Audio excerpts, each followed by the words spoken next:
we skip several passages in the book of Luke.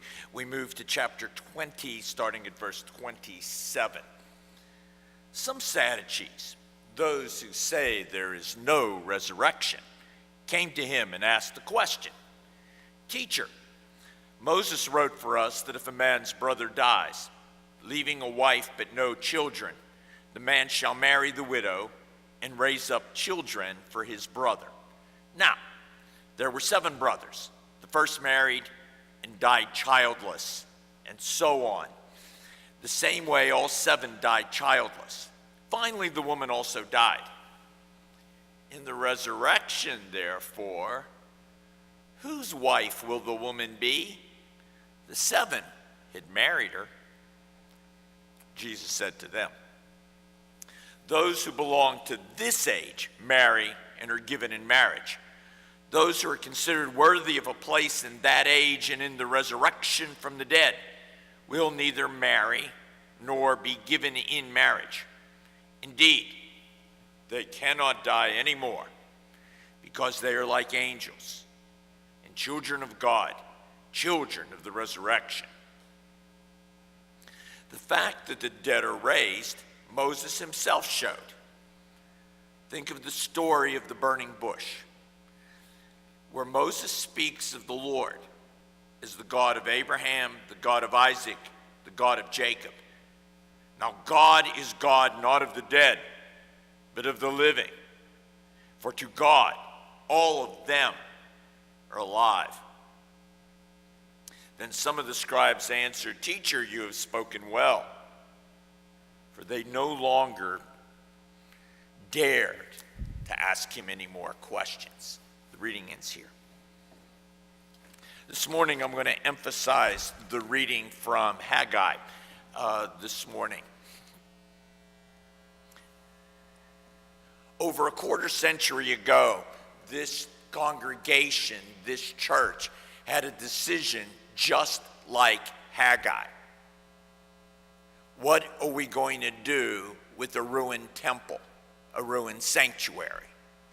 People at this church, in fact, often use time before the fire and after the fire. What should we do? Immense thought went into it.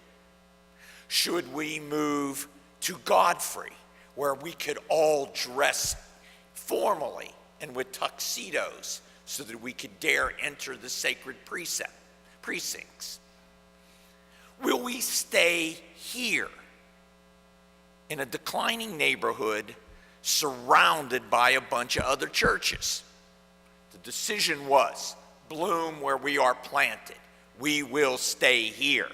But that was only then the beginning of the question. Did we make everything new? Do we go back to the 1890s and make this the front of the church?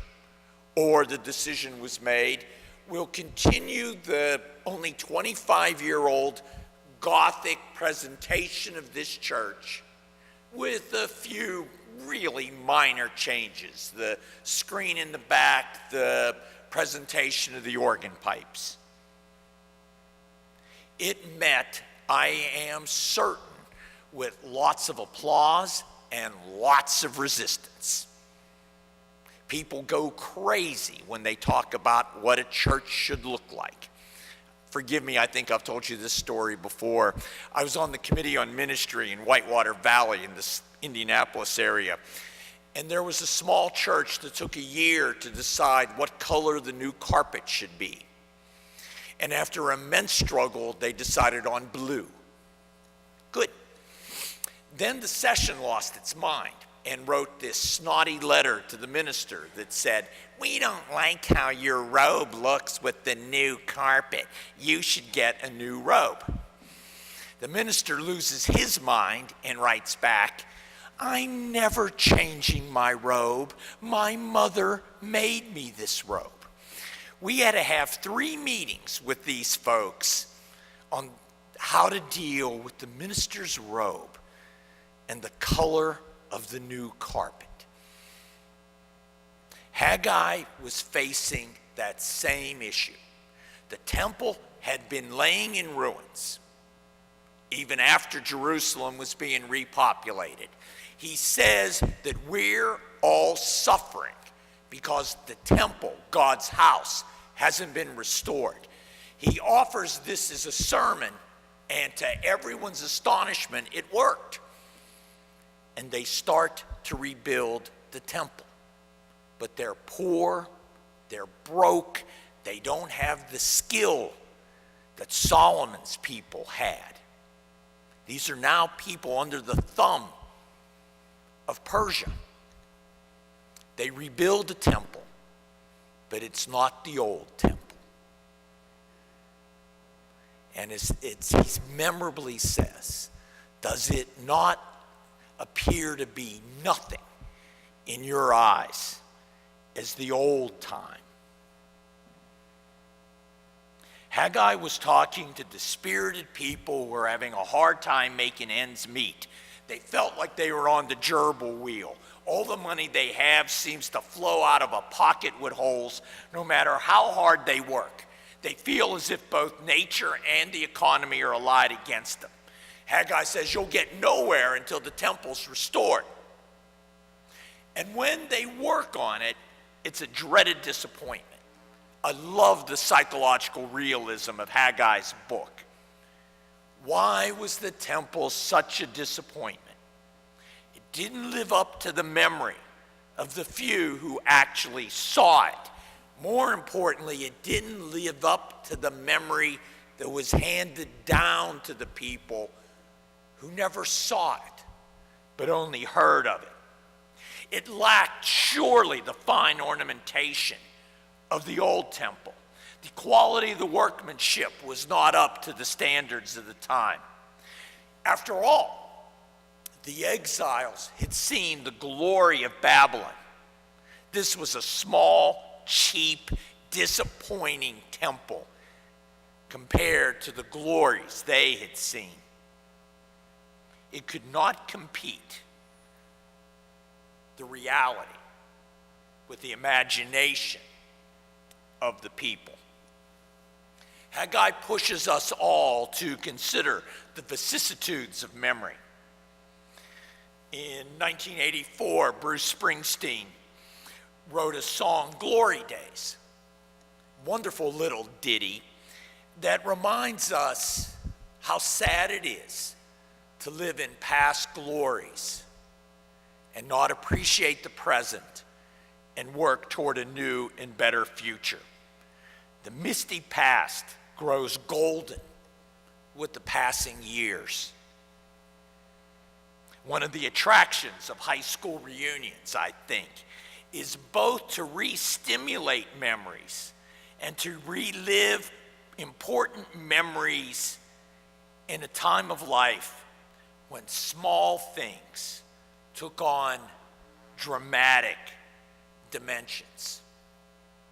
And the sad fact is that for a lot of us, we spend the rest of our lives trying to relive glories of a high school experience that exists only in here or in here.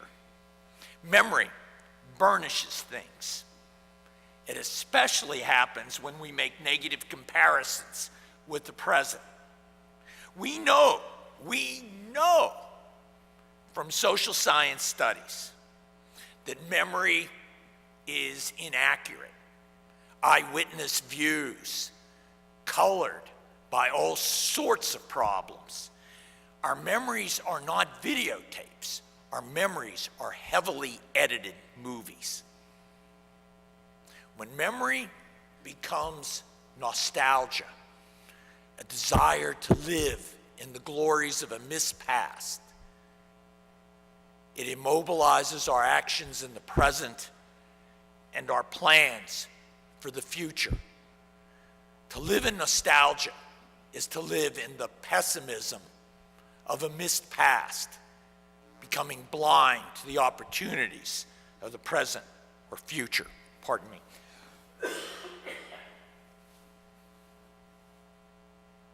That's why Haggai is so careful with dates, because memory blurs dates and events. But if people could recall the actual date of the destruction of the temple, they would be able to recount the date of its restoration.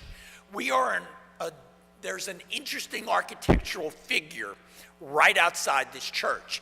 It has the cornerstone, but there's another one.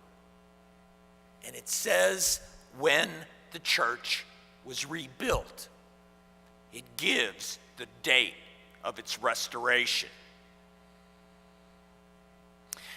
We live in a time where we are told to believe in this airy spirituality that lifts us above everyday life and its expectations and its disappointments, and tells us that we can rise above it all. The Bible says no. It lives in the warp and woof of human history, of disappointed expectations, fulfilled expectations, exceeded expectations.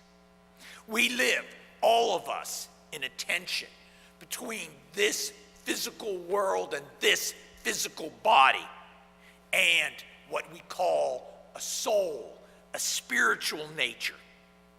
Jesus Christ gives the example of reconciling those two modes. And in that tension, that search for an airy spirituality, we tend to think that we do everything on our own in this life, that it's all up to us. It's all up to our limited resources and imagination. But Haggai will take none of that. He keeps saying, let your hands be strong. Take courage. Take heart. Why? You're not in this on your own for yourself. God is on your side and part of the people whom you represent. It's not all about you. It's all about us and God. And God gives a new future. The Creator will shake the very structure of the cosmos. These people who have been victims all their lives are told to imagine tribute from other nations coming to make their temple a special place. If you will, God imagines a cosmic shakedown where treasure will flow into Judah. Why? The aim is clear. Shalom, peace, security, well-being, prosperity. It's a promise for religious vitality. It asks, is faith only looking backward?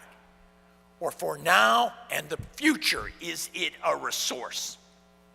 Recently, Rolling Stone had an article, The Age of Fear, that reports on an element of social psychology called terror management theory. Everybody calls it TMT. The writer says, when people are reminded of their mortality, they become more prejudiced and more aggressive toward people with different worldviews. When we're terrorized, we are easily shaken in mind, we're easily alarmed. We become less than ourselves. Haggai says, take courage, do not fear. Don't be so easily shaken in mind or alarmed. Why? God is faithful. As Jesus says, God is the God of the living and not the dead. We, the living, belong to God always. Resurrection will come to these mortal bodies. Resurrection and restoration can come to this place, this temple of God's presence called First Presbyterian Church. What threatens to overwhelm us will not. For if death cannot overwhelm us, what can disquiet and complaint and unfulfilled expectations do to us? God was with us, is with us, and will be present to us in our future. Our futures can contain something new and something better. because the presence of God gives us resources beyond our best imaginings to be our best selves, our best together, beyond our best imaginings.